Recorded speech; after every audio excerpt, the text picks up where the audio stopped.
Did you know that Brazil has one of the highest crime rates in the world? And at the center of this chaos is Lázaro Barbosa, a name that sends shivers down the spine of many. Who is this man, and why is he considered the most wanted criminal in Brazil? Let's dive right into it. Lázaro Barbosa has become a notorious figure, a symbol of danger and fear in Brazil. His actions have not only made headlines but have also sparked a nationwide manhunt. So, what led to him earning this infamous title? Let's find out. Lázaro Barbosa de Souza was born on August 27, 1988, in Barra do Mendes, a small municipality in the state of Bahia. The son of a poor family, his childhood was marked by financial difficulties and family conflicts. Reports from acquaintances suggest that, from an early age, Lázaro already exhibited signs of aggression and behavioral problems, reflecting the emotional instability of his home environment. He began to show signs of maladjustment at school, becoming involved in fights and petty thefts. During his adolescence, Lázaro became more deeply involved in crime. At 19 he was arrested for the first time for robbery and attempted murder in Bahia. By 2007 he was already considered a dangerous criminal in the region. However, after being captured he managed to escape from prison, marking the beginning of his life as a fugitive. During this time, Lázaro wandered through the northeastern backlands, learning to live clandestinely and specializing in increasingly violent crimes. After escaping from prison, Lázaro began committing more serious crimes. Between 2009 and 2013 he was accused of participating in murders, robberies, and rapes in Goiás and the Federal District. He adopted a nomadic lifestyle, invading farms, subjugating families, and using violence as his main tool. In 2013 he was arrested again, this time in Águas Lindas de Goiás, for aggravated murder and rape, but once again he managed to escape. Between 2014 and 2021, Lázaro Barbosa lived on the margins of society, evading the police and surviving mainly in rural areas and forests. During this period he developed remarkable skills in surviving dense forest areas, using camouflage and movement techniques that made him a difficult fugitive to capture. He had an in-depth knowledge of the geography of Goiás and the Federal District, and used the natural environment as shelter to hide from the authorities. Lázaro committed several violent crimes during his prolonged escape.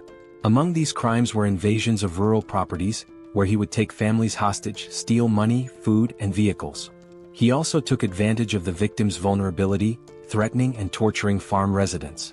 These episodes created a climate of terror in the rural areas where he operated, particularly in the outskirts of Brasília.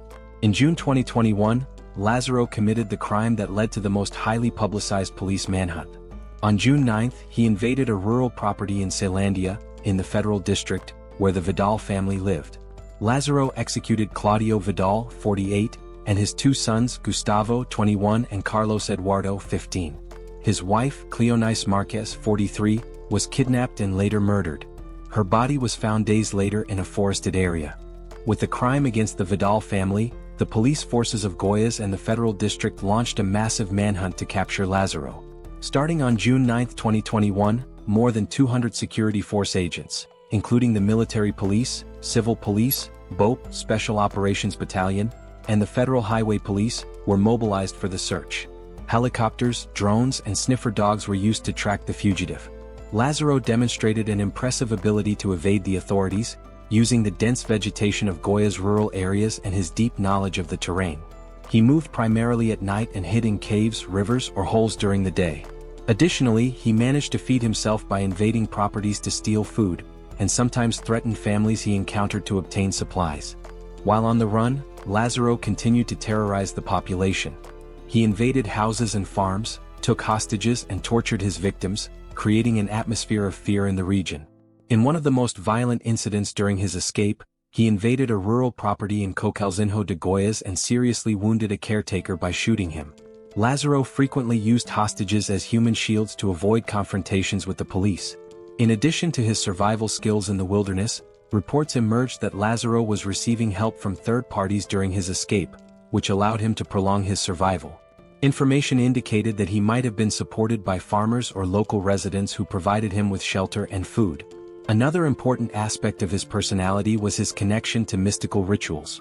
He believed he had spiritual protection and frequently performed religious rituals involving candles and leaves, which contributed to his reputation as a mystical serial killer.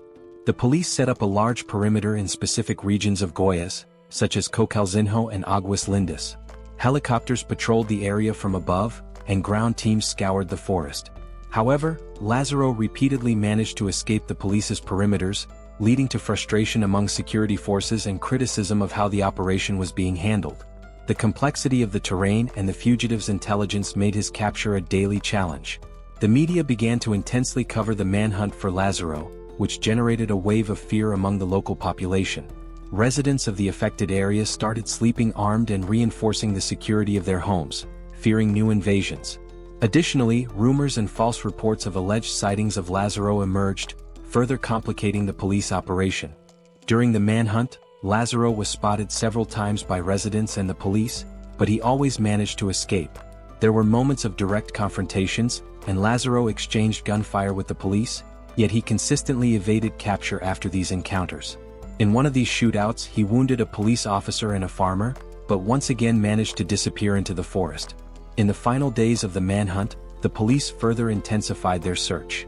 Roadblocks were set up on highways, and areas near Cocalzinho de Goiás were completely surrounded. Helicopters constantly patrolled the area, and sniffer dogs were used to track the fugitive's scent. The pressure on Lázaro kept increasing, and his physical and psychological condition was already showing signs of strain. Reports from people who spotted Lázaro in the final days of his escape claimed that he was becoming increasingly debilitated. He was already showing signs of exhaustion and struggling to remain on the run.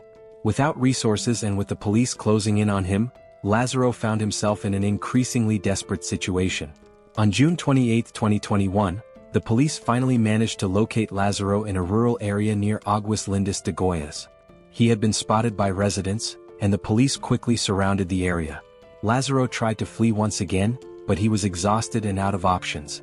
On the morning of June 28, Lázaro was cornered by the police on a farm. Realizing he was trapped, he reacted by firing at the officers. There was an intense exchange of gunfire. Lázaro was struck by several shots and succumbed to his injuries, dying at the scene. The 20-day operation had finally come to an end.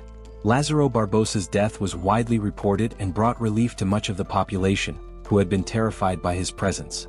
However, the case also raised questions about how the manhunt was conducted, the involvement of third parties in his escape, and the delay by security forces in capturing him. After Lázaro's death, investigations focused on identifying possible accomplices and mapping the extent of the crimes he had committed. The police suspected that he had not acted entirely alone and that some local individuals may have supported him, either out of fear or through direct involvement in his criminal activities. Evidence was gathered indicating that he had received shelter, food, and possibly information that helped him evade the police during his escape. Authorities also sought to determine whether he was part of a larger criminal network or had ties to an organized group, as some of his crimes appeared to follow a premeditated modus operandi. Lázaro Barbosa's story left deep scars on Brazilian society, especially in the regions affected by his crimes. Beyond the psychological trauma experienced by direct victims and the families who lost loved ones, the case exposed flaws in the public security system, such as the difficulty in capturing highly violent criminals in rural and isolated areas.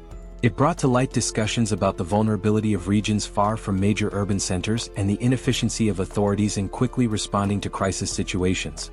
Lázaro's case also raised questions about mental health, extreme violence, and what drives individuals to commit such brutal crimes.